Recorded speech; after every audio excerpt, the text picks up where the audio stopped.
Bem, gente, boa noite. É um prazer estar recebendo todos vocês mais uma vez aqui nos nossos encontros virtuais, né, nessa pandemia. É sempre uma alegria encontrar alunos, ex-alunos, demais pesquisadores de outras instituições. Hoje a gente tem uma atividade muito bacana com a nossa colega de colegiado, a professora Marcélia Marques, que tem graduação em Ciências Sociais pela UNB, mestrado em História, com área de concentração em Arqueologia pela Universidade Federal de Pernambuco e doutorado em História também na área de concentração em Arqueologia pela Pontifícia Universidade Católica do Rio Grande do Sul. Né? A professora Marcélia tem uma longa trajetória como pesquisadora, né, tanto no campo da antropologia cultural quanto da arqueologia. São diversos artigos, capítulos de livros e trabalhos publicados. Eu gostaria de destacar, até estava com ele aqui, depois eu pego, né, o livro editado pelo museu, sempre com questões pertinentes, sobretudo, né, sobre os sítios de arte rupestre e de geoarqueologia, né, do Sertão Central do Ceará, uma pesquisadora reconhecida nacionalmente e que traz um diferencial muito grande para o curso de História da FECLESC. Hoje, a professora Marcélia vai apresentar a pesquisa que ela desenvolveu no pós-doutorado, né? Agora eu perdi aqui o título, Marcélia, A Arte de Ariano Suassuna e o Mito da Descolonidade, tá? Tá aqui o livro da professora Marcélia, que eu gostaria de apresentar e recomendo a leitura. É uma leitura que eu já fiz, inclusive já incorporada em outros trabalhos. Materiais e Saberes da Arte Rupestre, professora Marcélia, uma edição do Museu do Ceará, da coleção Outras Histórias. Então, a professora recentemente concluiu o seu doutorado, o seu pós-doutorado, perdão, e ela vai agora apresentar a sua pesquisa. Bem, é com você, Marcélia. Muito obrigada pelo teu compromisso aqui de partilhar o teu conhecimento com a gente. Primeiramente, boa noite a todos. Agradeço à professora Lídia mediando, né, e fazendo a apresentação, que me deixa bastante lisonjeada, contente por fazer parte desse. A cumprimentar os colegas Altemar, o Jamil, e outros que possam estar na sala junto conosco aqui para a conversa, e as demais pessoas que tiveram um interesse de conhecer um pouco mais a obra do Ariano Suassuna, né, que uma pessoa que força de expressão muito forte na cultura brasileira, e ainda tem, porque sua obra é presente, atualizada, as pessoas recorrem a ela e buscam inspiração nas diversas ações criativas, tanto na literatura quanto nas artes plásticas e outras manifestações. E eu começo, buscando fazer uma apresentação de Ariano Suassuna para algumas pessoas, que eu creio que alguns estudantes não têm conhecimento da idade, né, por o que a vida apresenta, né, de pessoas que possam introduzir a obra de Ariano Suassuna em suas vidas. O que distingue muito Ariano Suassuna de outros pesquisadores e artistas, né, que a gente tem no cenário brasileiro, era a multiplicidade de expressões criativas que ele manifestava, as habilidades que ele manifestava. Ele é reconhecido como escritor, como dramaturgo, como poeta, como artista plástico, né, que desenhava, pintava, tecelão, que fez tapeçarias também, e como filósofo. Ariano Suassuna muitas vezes não é referido como filósofo, mas ele escreveu um livro que eu acredito que seja bastante interessante para as pessoas que queiram conhecer mais esse lado dele de de professor, como ele foi professor na Universidade Federal de Pernambuco, que é um livro intitulado de Iniciação à Estética. Então, Ariano Suassuna, ele partilhou com muitos esse conhecimento que alimentava o ânimo que ele tinha em desenvolver a arte, em desenvolver as expressões mais diferenciadas, como eu já elenquei aqui. E, de certa forma, o movimento armorial é um reflexo dessa multiplicidade de expressões artísticas também. Aqui nós estamos mais trabalhando, né, eu estou recortando a arte rupestre, que é uma área que eu me dedico à pesquisa, como a professora Lídia falou já há algum tempo, e eu busquei dimensionar a arte rupestre na obra de Ariano Suassuna. Em que medida esse mundo arqueológico se manifestava na obra dele. Mas o movimento armorial, ele é muito mais amplo, ele está além das artes plásticas, né? Ele está na literatura, no teatro, na dança, né? Em expressões múltiplas. Ariano Suassuna era um multiartista, como muitas vezes se fala, né? Se refere a uma pessoa que manifesta um potencial de expressão dos mais variados, né? E como é que vai se constituir, se estabelecer essa inspiração, de onde emana essa manifestação que culmina no movimento armorial? Então, Ariano Suassuna, ele diz que houve uma atenção que ele deu, de certa forma, uma inspiração que norteou um princípio, em Machado de Assis, quando ele se referia ao Brasil real e ao Brasil oficial. O Brasil oficial, segundo a Ariano Suassuna, quando ele trata isso nos cadernos de literatura, ele diz que o Brasil oficial é aquele acadêmico, um Brasil oficial, acadêmico, que não estabelece uma comunicação com a população mais pobre e que vivencia a cultura popular. Que aí esse seria o Brasil real dessa cultura popular, dessa vivência das populações. Ele utiliza essa expressão da população mais pobre, ele relaciona isso a um poder aquisitivo também, que é uma cultura que não se apresenta nesses meios oficiais acadêmicos, das grandes galerias, né, de espaços que as pessoas que não tenham um poder aquisitivo, um dote aquisitivo, não tenham acesso. Então, ele se voltou para essa camada popular, para essa população mais pobre. E daí é o que mais na frente a gente vai ver uma relação mais aproximada com a decolonidade.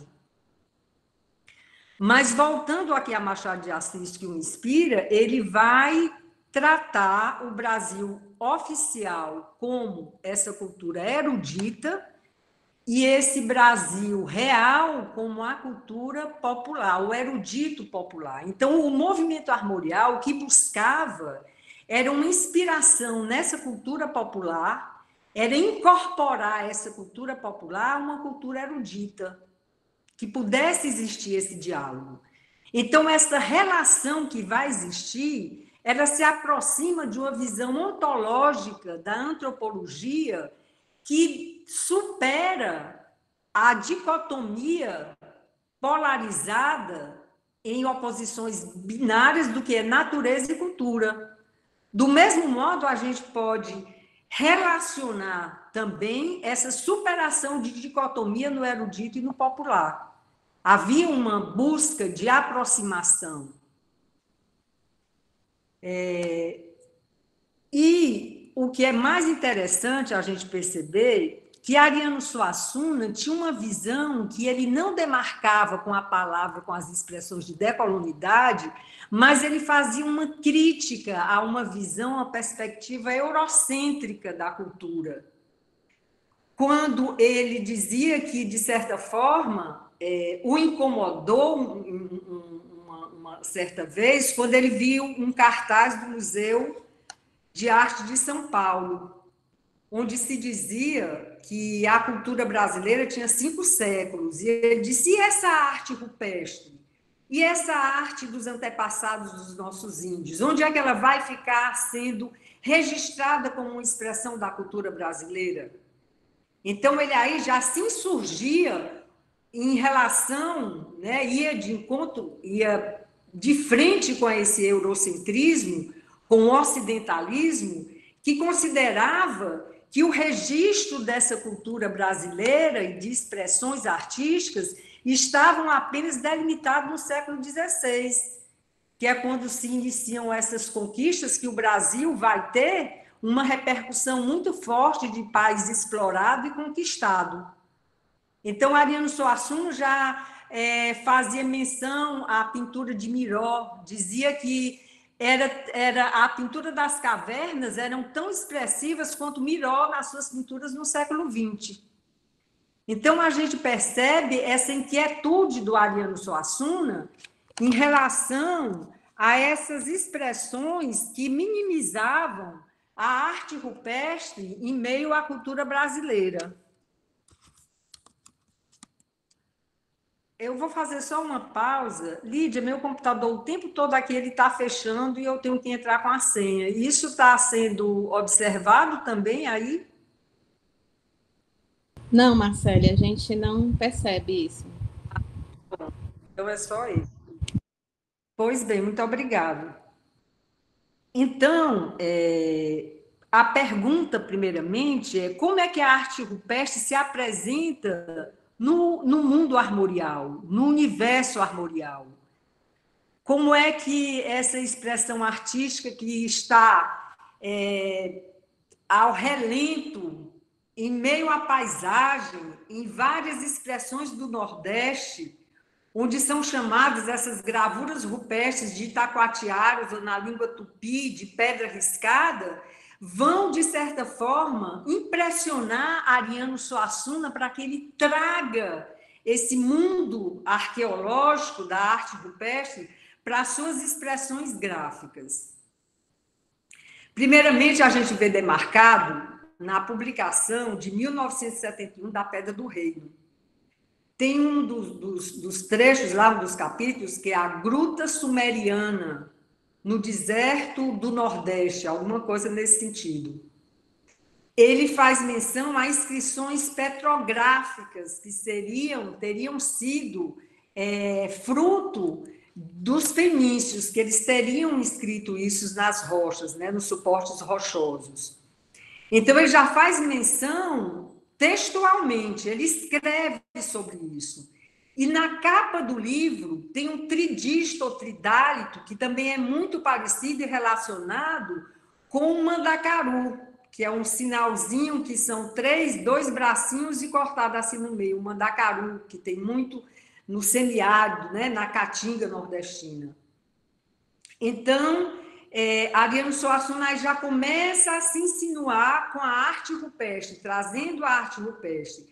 E essa menção aos fenícios é interessante porque na nossa formação em arqueologia, quando a gente vai pensar a arqueologia demarcada numa fase científica, a gente se volta também à fase pré-científica, que foi muito motivada por escritos onde se relacionavam a autoria dessa arte rupestre aos fenícios. A Gabriela Martins, em seu livro, ela vai falar desses relatos desvairados que atribuíam aos fenícios a autoria da arte rupestre.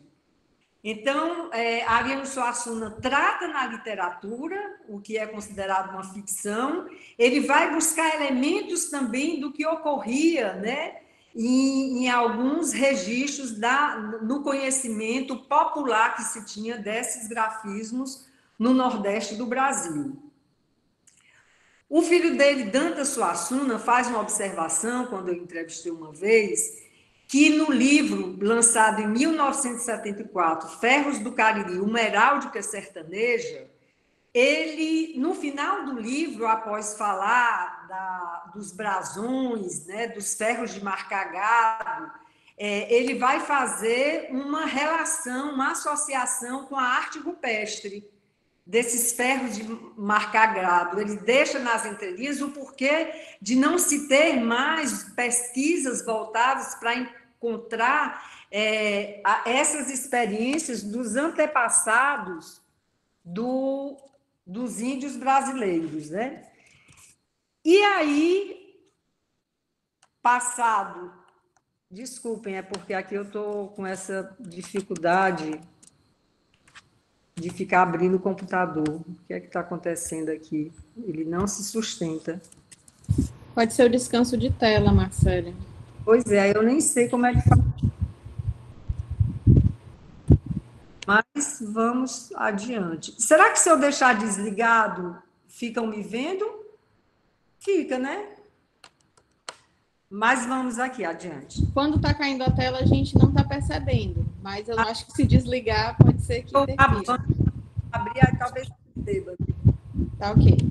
Tá, então, mas eu estava falando, a gente estava aqui conversando sobre essa demarcação da arte rupestre, né, desse mundo arqueológico, na obra de Ariano Suassuna. Então, em 1980, é que a arte rupestre vai se consolidar num artigo que ele escreve sobre pintura armorial. Ele vai fazer alusão à arte rupestre. Porque, no início, a fundamentação do movimento armorial estava no romance popular nordestino, nos folhetos de cordel, estava na música de viola, na rabeca, na banda de pífano, na xilogravura. Então, era esse universo que dava essa inspiração e sustentação estética, plástica, poética ao movimento armorial.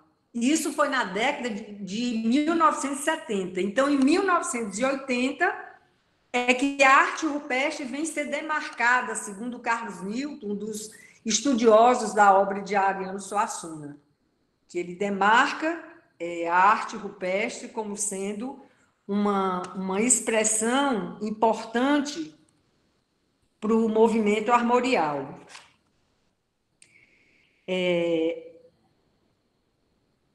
E qual é o elemento físico que inspira Ariano Suassuna e o impactou, e o afetou, e o impressionou tanto que ele leva grafismos desse ambiente físico de arte rupestre para suas produções gráficas, inclusive indo ter ressonância em outros artistas plásticos que fazem parte do movimento armorial. Então, a arte rupestre ela vai estar presente nas aulas e espetáculos de Ariano Suassuna. As aulas e espetáculos, elas se consolidam em 1970. É um projeto autoral dele com a presença de outros artistas, porque ele levava bailarinos, haviam encenações, músicos para algumas dessas aulas e espetáculos, né? Que seriam as aulas mais completas. Umas aulas que ele, em 1970, como eu disse, ela já está consolidada. Em 1995 a 1998, elas vão ter também um grande fôlego por conta dele se interiorizar, por ele levar as aulas e espetáculos para vários municípios do interior, né, de Pernambuco, quando ele era o secretário de Cultura do Estado, lá numa das administrações em Pernambuco.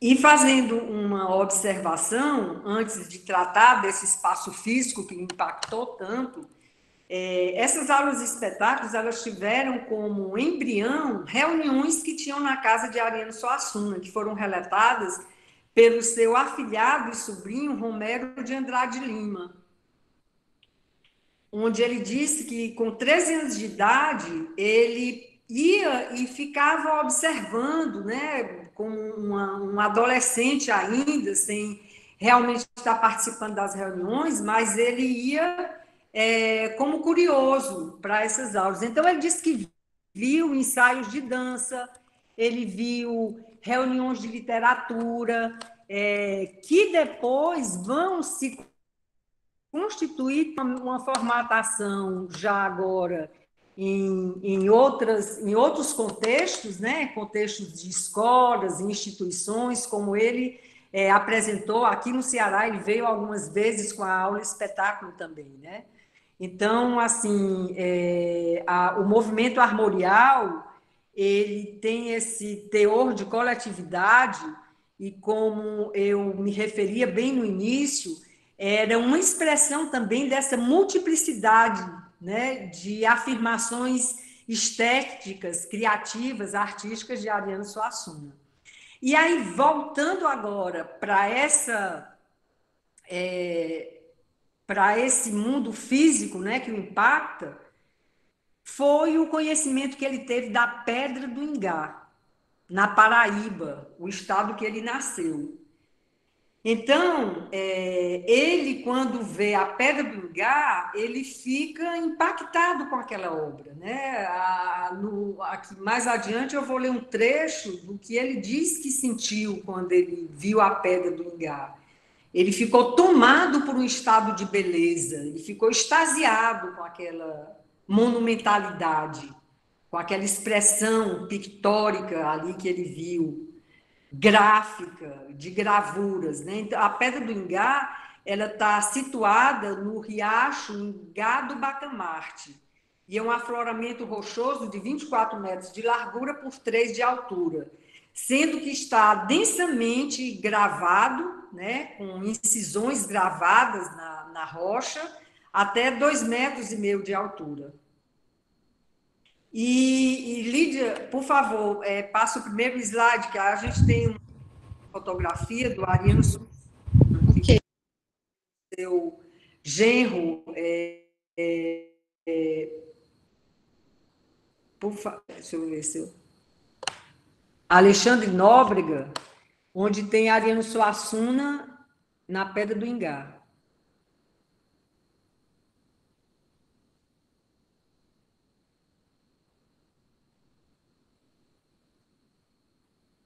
Alô?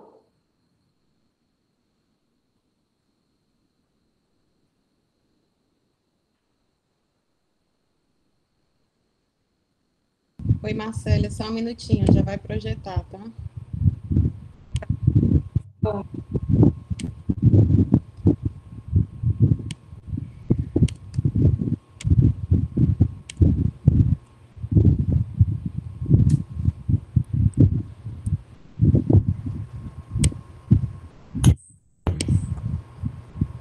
Marcela, tá ok, tá? O pessoal já tá vendo. Tá ótimo, grata. Então, a Pedra do Ingá, como eu falava, que está situada no Ingá do Bacamarte, são gravuras rupestres feitas em baixo relevo e que, no Brasil, muito provavelmente, a Pedra do Ingá é a mais popular, tanto entre os especialistas quanto do público leigo, no sentido de não ter essa formação em arqueologia ou nas áreas gráficas, né, que tem esse interesse pelas gravuras rupestres. E essa gravura teve um impacto forte também, o que a gente vai ver mais na frente, por uns grafismos rupestres que são alusivos a candelabros e que muito impressionou Ariano Suassuna.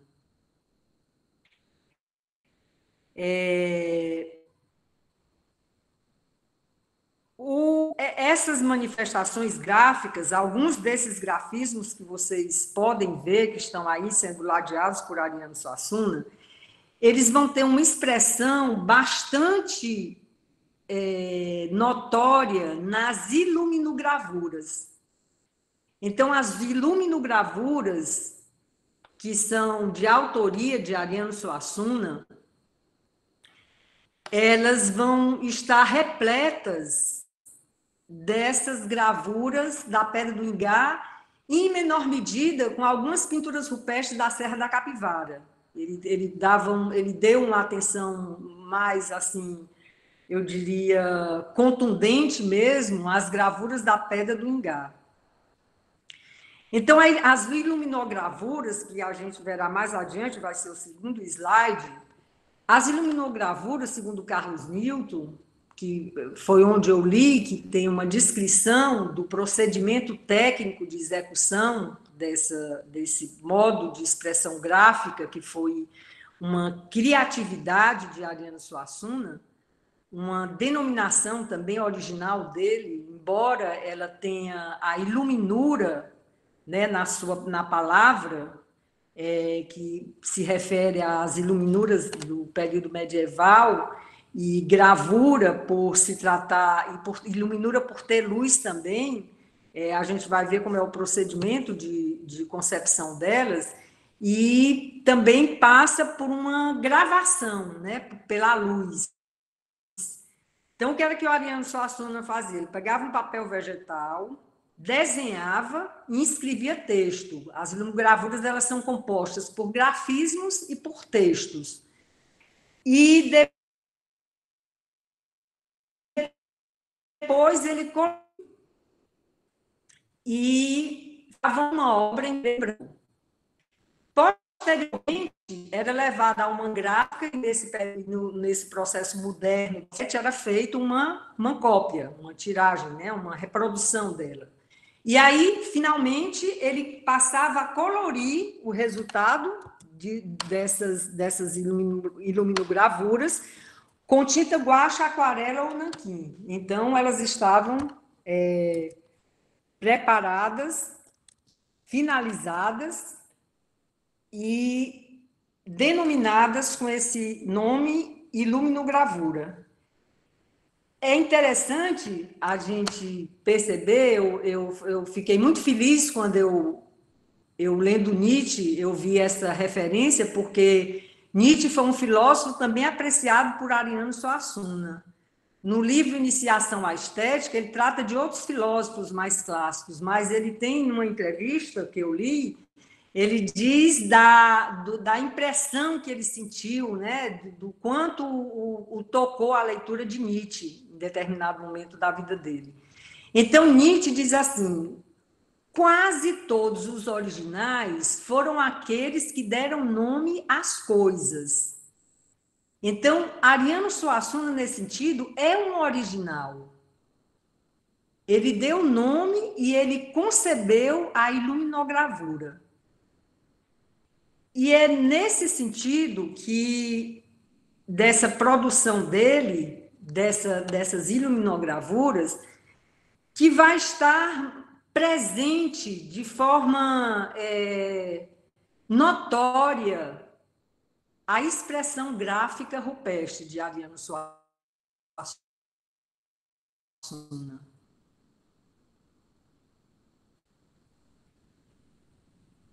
Em 1980, ele lança álbuns com a iluminogravura. O primeiro, em 1980, que se chamava Soneto de Morte Alheio, onde ele fazia menção à poesia, a sonetos, né, de outros poetas e escritores e conjugava tudo aquilo com a arte rupestre, né, com essas expressões, especialmente da Pedra do Ingá. Em 1985, ele lança um outro álbum com 50 exemplares, 150 exemplares, o primeiro com 50 e o outro com 150. E vale fazer aqui uma referência, que isso aí foi uma observação que foi feita pelo Romero de Andrade Lima, que mesmo quando essas gravuras elas já tinham se esgotado, né, ele passou a reproduzir algumas delas. E o segundo álbum era Albano Servo Negro, e ele faz essas iluminogravuras, né? Então, partindo dessa concepção, já que a gente falou de iluminogravura, é que eu peço à Lídia que passe para o outro slide, que a gente vai ver uma iluminogravura que deu essa possibilidade de pensar no mito da decolonidade.